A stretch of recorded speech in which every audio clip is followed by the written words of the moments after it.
My father just passed away, and I had no idea that my dad had any illegitimate child.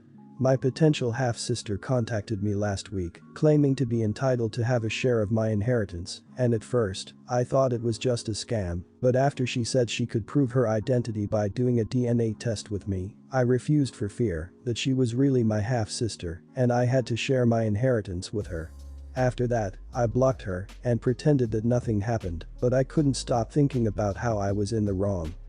I lived in a country where illegitimate children had the right to inherit, and my father didn't leave any will. For now, the inheritance is still in the process. I know if I refuse to take the DNA test, she has no rights whatsoever. I think I know I am the idiot for denying my half-sister's fair share, but I feel like I am in the right for protecting my rights. I really hope I could just give out half of my inheritance, since I shouldn't have it in the first place, but I just don't think I can really give it up when I was so certain it was within my right. You're the idiot. In my state of Texas here in the USA, when someone dies intestate without a will, the assets of the deceased are apportioned by law to a surviving spouse, if applicable, and blood or legally adopted children. If the same type of inheritance laws exist where you reside, your purported half-sister would have an equal share with any other children. This is not your call. My advice to you is to 1. Seek the services of an estate lawyer. 2. If advised by your lawyer, you and the woman claiming to be your half-sister will take a DNA test. 3. Follow the laws of inheritance. It's perfectly right to be suspicious. But ignoring a problem and pretending it doesn't exist doesn't fix anything. Your potential half-sister is still out there, she's not just going to vanish because you ignore her. And by doing so you're opening yourself up to a lot of stress and hassle if she pursues this through a legal system. You need to talk to legal counsel as soon as possible about this. It needs to be dealt with, and it needs to be dealt with legally through the court system. You say, I feel like I am in the right for protecting my rights, but you also acknowledge that you live in a country where illegitimate children have the right to inherit. So, you know you are not in the right. I could understand your desire not to have anything to do with her. I can understand your desire to keep your full inheritance. Your reasoning, which is clearly to make sure she isn't able to obtain her half of the inheritance if she is indeed your half-sister, makes you an idiot. My sister Jess is 18 months older than me. Growing up she saw us as best friends and suffocated me a lot. Not in the sweet way either. She would insist on being part of my friend group and judge some of my friends, even chazzing some of them off over the years. The latest was 5 years ago. I was 21 and one of the friends I met in college was hanging out with us, and she told her she wasn't good enough to be our friend. She said white trash had no place in our lives and basically pissed a girl off so much she wouldn't speak to me again either. I have set boundaries before and she has broken them. She keeps saying family sticks together and looks out for each other, which is what she's doing when she chases away friends she deems unworthy of us. I have told her I don't like it and we don't need to share the same friends. She disagrees strongly. Our parents just shrug it off as though we both get veto power, so it's okay. I pulled way back after that incident. Then we both got pregnant at the same time. Her daughter just turned 2.5, while my daughter will be 2 soon. She has asked several times about play dates, and I always make up excuses about why they won't happen. Then about 6 weeks ago I told her I was not interested in play dates for our kids because of her behavior. I pointed out exactly what my issues were, and that I am not willing to let her dictate my daughter's life, and friends too. She came back to me with play dates mapped out for the next 6 months. Down to the times and places, and how much they'll cost. I told her no. I said she's not my boss, and I am not going to let her control more of my life. I told her I would rather our girls grow up distant than deal with her, and let her do to my daughter what she has done to me since we were kids. She got so pissed. She told me she has only ever tried to be my friend and I'm unreasonable. I responded with, if she stops trying to interfere then maybe things can change, but I am not willing to back down from this otherwise. She tried to get our parents involved, and I just ignore all 3 of them. Am I the idiot? Not the idiot. If she was actually trying to be friends with you, then she would take the time to try to get to know you and what your hobbies and interests and thoughts on the world are. All relationships are that way, even familial ones. Instead, she keeps trying to control you and tell you what to do, as though because you're her little sister she owns you. She doesn't, and if she wants a relationship with you shouldn't going to have to stop being so damn intense and start treating you like a real person. You didn't stick up for yourself when you were a little kid, but you can now, and you can protect your daughter, too. Keep doing what you're doing, it's the only way your sister will learn, if she ever does, that you mean it. Just because these three particular people, your controlling sister and your parents who had no problem with that, might really like the idea of perpetuating some of the dysfunctional dynamics of your childhoods, doesn't mean it's actually a good idea. You don't think so, and I don't think so. Not that the number of people for or against actually matters, though, because the only person who gets approval or veto power over your life decisions is you. They don't get to outvote you or something, their wishes aren't your command. And the guilt trips can be safely disregarded as the manipulation tactics they are. Not the idiot. Your family might act like you are simply because it's easier to expect you to give in as she's being well-meaning, but you're right, if you let her do this now, your daughter will grow up in a similar situation, but will resent you as well, because you didn't help. I'm 13 months older than my sister, and when we were little she was my baby to ensure I didn't get jealous of her. You know what my mom did when I tried to act like she wasn't her own person? Put a stop to it. If your parents didn't feel any need to step in when she was strong-arming you, then they need to butt out when you're putting up your boundaries now. How this whole thing started: about 6 years ago my twin brother, age 30 at the time, was in a bad way financially. Struggled to find a job, his credit was crap, his car got repoed, and he was far behind on rent. Now his wife, and him broke up because of all their money issues, so she went to stay at her mom's with my 3-year-old niece. It was a really bad time for him. I remember how depressed he was. My wife and I agreed to give him almost $8,000. Enough to pay off debts he owed and catch up on bills. And eventually he did. Which we were happy about. Then 3 years ago my wife got sick. On top of that we just had our first kid. We were drowning in medical bills, taking out loans left and right. We've been stretched pretty thin, but thank God we have slowly made our way out of it, and the worst part is over. Although we're doing fine right now, we have to be careful with not throwing money around on anything unnecessary while we're still getting back on our feet. Like going on a crazy expensive family vacation. My entire family wanted to go to Italy a couple years back. We didn't have that kind of money, so my parents without telling us paid for our tickets and rooms so we could go on the trip with them. They did the same again before COVID and wouldn't take no for an answer. We got together this weekend and they wanted to plan out the next vacation soon. My brother said out loud in front of everyone, "Are you guys planning on paying for your own trip this time like the rest of us, or do you expect mom and dad to do it again?" This isn't the first time he brings it up, and he won't drop it after my mom tells him to stop. It really bothered me the way he said it, almost like he was looking down on us, and I told him he of all people should check himself because he was in the same position not too long ago, and I never once treated him like this when I gave him the $8,000 he needed to survive. My brother got pretty red in the face, and then his wife started questioning about the money. Apparently he never told her. Most of us knew I gave him money, but we had no idea he never told her. So me saying that out loud embarrassed her as well. Not only is he mad at me for reminding everyone of that, but also for revealing this to her, which I had no knowledge of. She's mad at him now. That's why he thinks I was an asshole, when he was just talking about how it's not fair they pay for their own trip, but our parents are happy to pay our, and I didn't have to bring up an embarrassing time in his life. I'm still mad about the whole thing, so not sure about anything. Am I the idiot? Not the idiot. Well done. Karma bit him. He could consider complaining when he had paid the $8,000 back. It would still be an idiot move, but until then, he should better shut his mouth. Shaming department because of illness, how low can you go? And I am really sorry to hear about your situation, it's really terrible.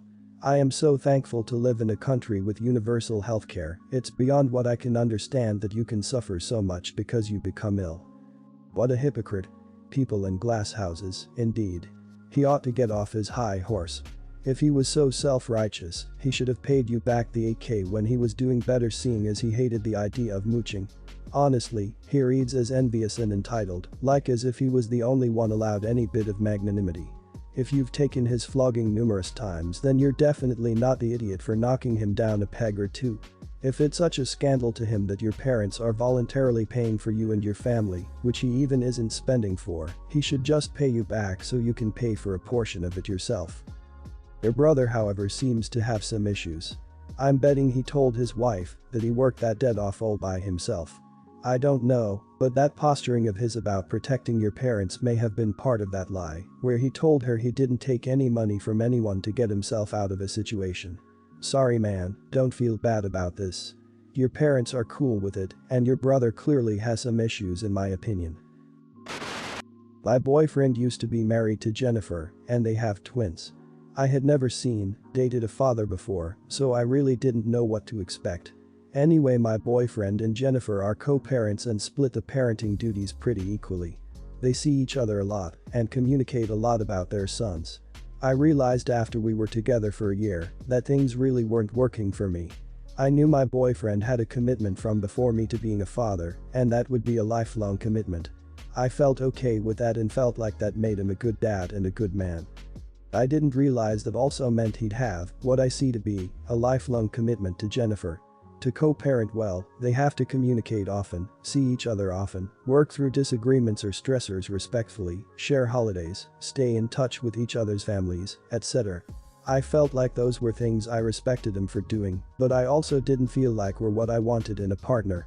I want a partner who commits to me alone and no other woman, and I want to feel like life decisions are made between me and my partner primarily, not between my partner and his co-parent primarily.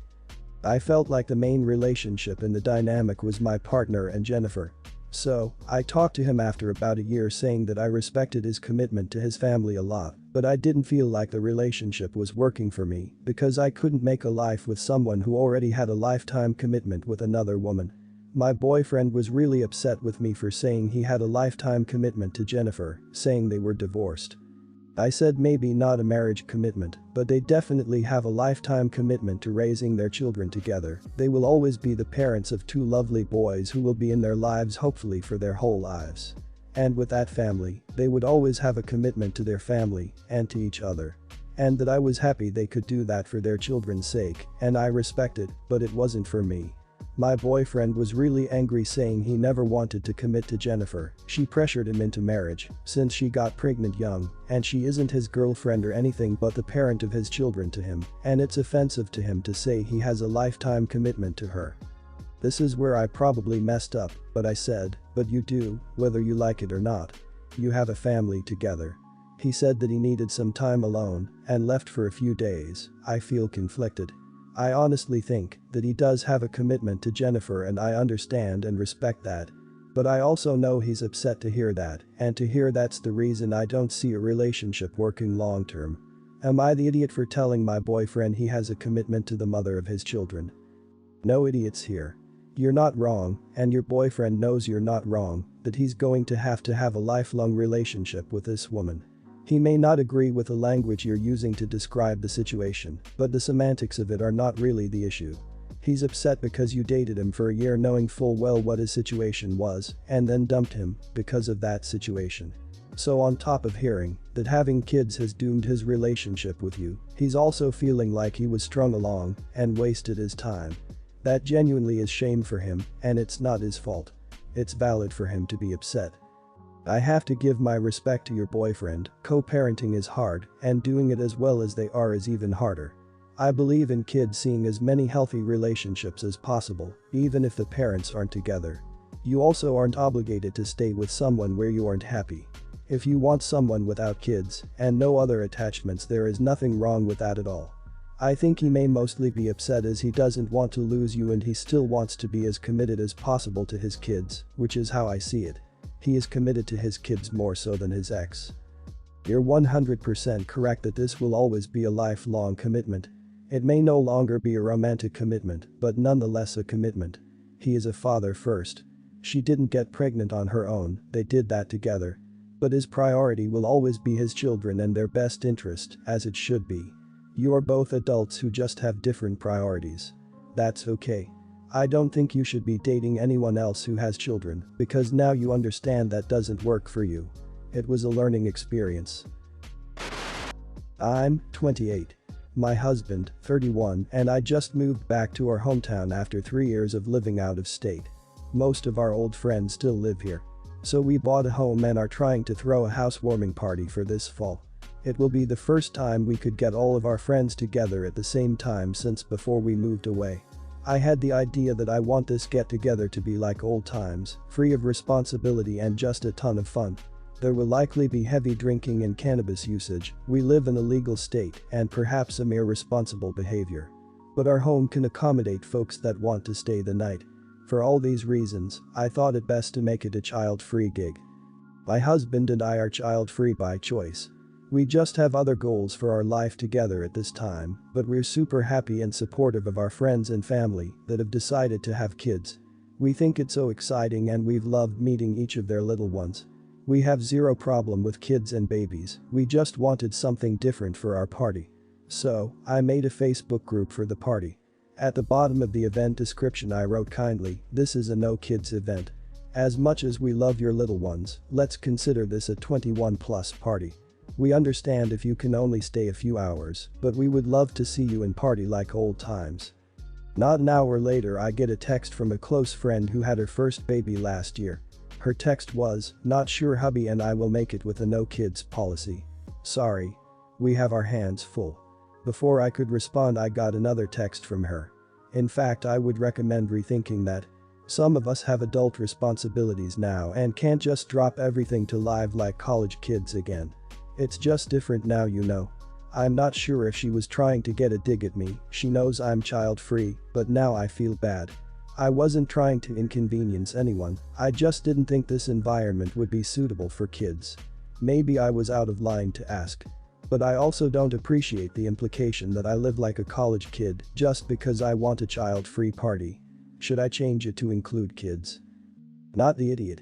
You're not at all out of line for wanting a kid-free party, especially since every other gathering seems to be with someone else's kids.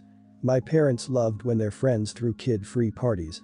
They hired a babysitter for the evening and enjoyed hanging out with other adults without having a herd of kids underfoot.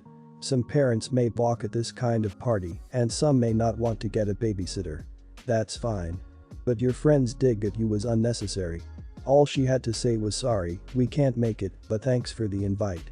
Don't change the invite. You're not being unreasonable at all, her issues are on her. Not the idiot.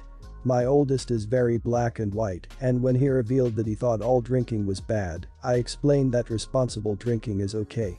I then explained that responsible drinking means moderation, but also making sure someone who isn't going to drink is there to handle your responsibilities for that time period. Sometimes people go out and get drunk, which is absolutely okay, as long as they do so around trusted people, aren't going to drive, and someone sober is going to care for any children they have. I personally can't get out of mom mode even when away from home, unless I have a couple drinks. So, I do that on occasion to get a break. Some homes are not appropriate for children to play in. Bringing kids to non-kid friendly places and expecting them to be able to just be kids is a recipe for tears. Likewise, they're going to be bored stiff if there's no age-appropriate activities. I think everyone has had that experience, going to an adult's house and just sitting as quietly as possible. If you were lucky, you'd get sent out to play in the yard. I know from experience that it can be hard to miss out, but the kids really have to come first. And that means a sitter or the parent skipping the party.